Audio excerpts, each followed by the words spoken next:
आज की कहानी है मेरी सास की वजह से बर्बाद हो गई मेरी जिंदगी।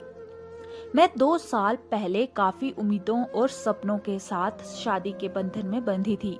मेरी अरेंज मैरिज थी और मेरी शादी लेट हुई थी। मैं 29 साल की थी और वह 32 साल के थे। हम थोड़ा रूढ़िवादी ब्राह्मण परिवार से हैं, इसलिए कुंडली मिलाने में यकीन रखते हैं।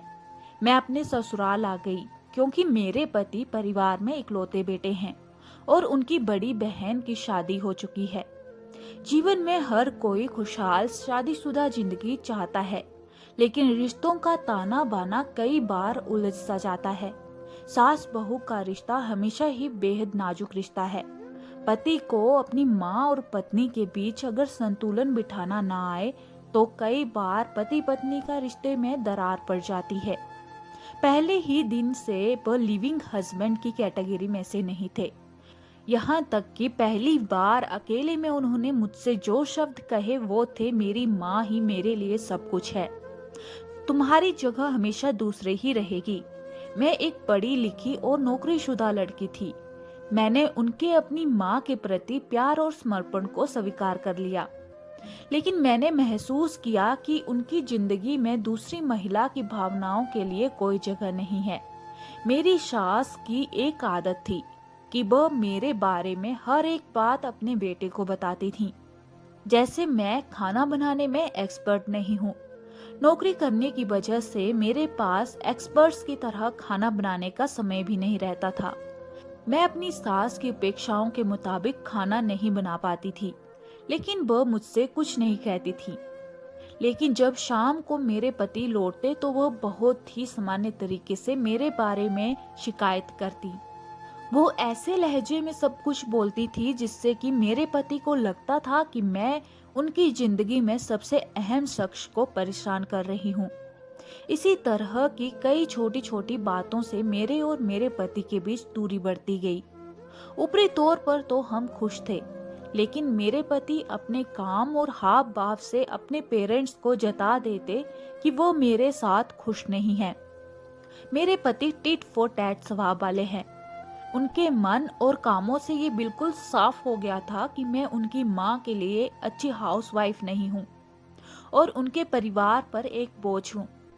हालांकि मैंने अच्छा वक्त आने की उम्मीद में स्वर के साथ थोड़ा इंतजार करना बेहतर समझा।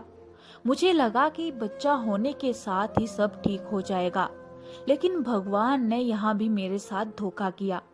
मैं कंसीव नहीं कर पा रही थी। ये मेरी सास और मेरे पति के लिए एक और अभिशाप की तरह था। जब मेरे पति की नौकरी बदली तो वो दूसरे शहर चले गए।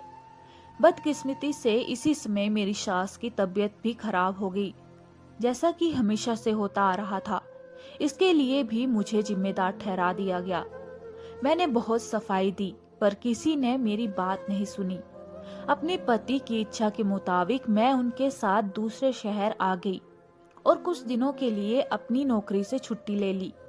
मेरी सास ने जगह सूट न करने की वजह बताकर वहां आने से इनकार कर दिया।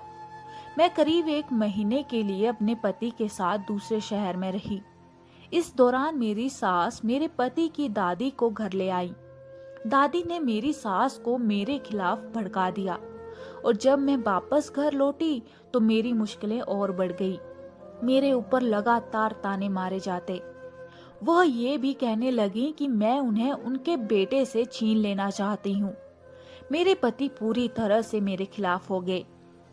एक दिन उन्होंने मुझसे मायके जाने के लिए कह दिया। उन्होंने मुझसे कहा कि मैं अब तभी घर आऊं जब वो बुलाएंगे।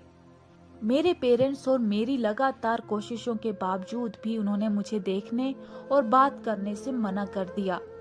मेरे पति ने हमारे 1 महीने के साथ बिताए गए वक्त के बारे में हर एक बात अपनी माँ को बता दी। अब वो लोगों के सामने हर एक बात को अपने रंग देकर पेश करती।